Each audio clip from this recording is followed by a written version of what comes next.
Welcome to The Explainer. Today, we're embarking on a totally immersive survival odyssey. But hey, we aren't just observing nature from a safe distance here. No, today we're completely flipping the script. You are the subject. You are the alligator. We're gonna explore the stunning, terrifying, and honestly, deeply emotional journey of your life in the wetlands. We're talking from a fragile, trembling hatchling all the way up to becoming the absolute, undisputed sovereign of the swamp. So get ready, because this is going to be an incredible ride. Okay, let's dive into this. Right from the jump, we're locked into this intense, strict, second-person perspective.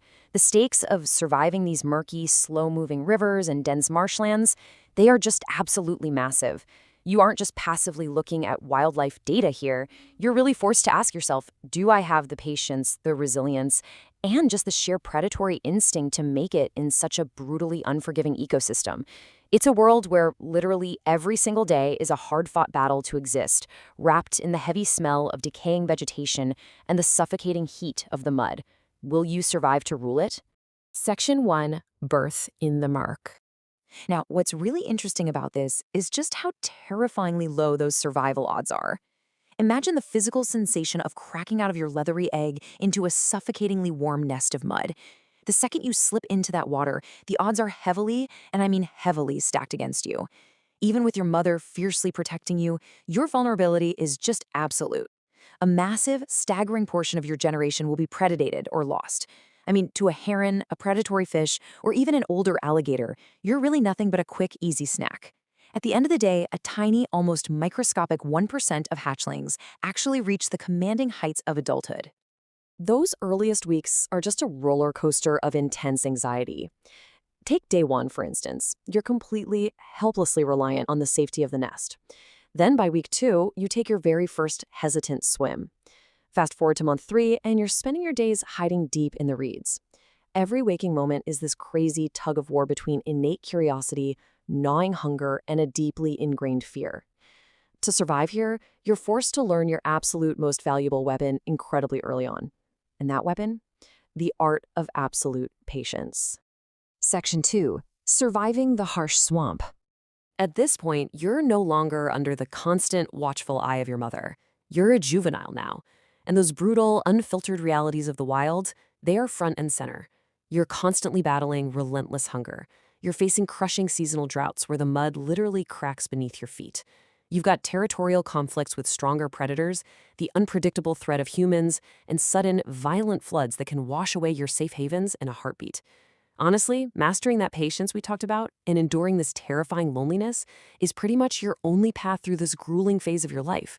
But what happens when the swamp starts actively dying around you? The water is drying up. How are you going to survive the freeze and the drought? You're completely exhausted and your energy reserves are critically low. To endure the biting cold of a sudden freeze, you have to pull off this mind-blowing survival tactic known as icing. You literally allow the surface water to freeze completely around your snout just so you can breathe, while the rest of your body hangs suspended in the freezing depths below. The sheer pressure during these extreme weather events pushes you to the absolute brink of death. And this brilliantly illustrates the massive transformation you undergo. If you can actually survive those brutal droughts, dodge the predators, and beat the hunger, you finally earn this heavy, impenetrable armor. You completely transform from that fearful, vulnerable juvenile on the left, living in constant terror and just snatching up small prey, to the apex sovereign on the right. You've officially transitioned from being the hunted to becoming the ultimate unmatched ambush predator of the mangroves. Section 3. Ruler of the Wetlands. You are certainly no longer hiding in the reeds. Now your mere presence dictates the rhythm of the muddy riverbanks.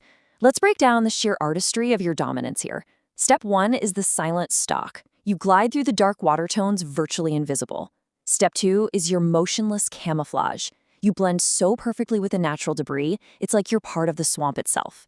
And then, step 3, the explosive ambush strike.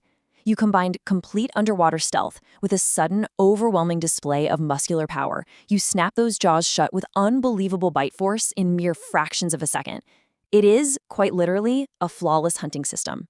So the crucial point is that adulthood isn't just about scoring a successful hunt. It brings on some immense, brutal responsibilities. Territorial dominance kicks in. This means you have this relentless, exhausting instinct to defend your specific stretch of the muddy riverbank. You aren't just fighting for your next meal anymore, you're fighting rival alligators, enduring these incredibly bloody, violent battles just to maintain your status as the undisputed sovereign. Surviving at this stage means fiercely protecting what is yours. And with all this dominance comes what we call the heavy crown of survival. It's a massive emotional and physical weight.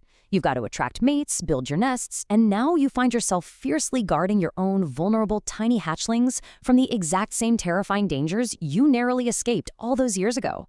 You're going to experience painful, heartbreaking losses of your offspring during dramatic storms, but on the flip side, you'll also celebrate these triumphant, hard-fought survival victories as you watch a brand new generation finally take to the water. The whole cycle continues, but now you're the guardian. Section 4. The Final Drift. Let's move to this and see how it builds over the years. After decades of relentless survival, the swamp is calm now. The frantic, desperate pace of your youth has faded away. Look at how this incredible journey has shaped you over half a century, from the anxious juvenile at year 5 to the powerful apex sovereign at year 30 to now year 50. Your massive body is older. You're moving slower. That thick armor you earned is heavily scarred from decades of brutal battles and harsh seasonal transitions. Your years of survival are literally written right onto your scales. You rest quietly in familiar waters, the memories of 1,000 hunts fading into the misty sunset. Hunting is a profound struggle now, and your immense strength is really starting to wane with the passage of time.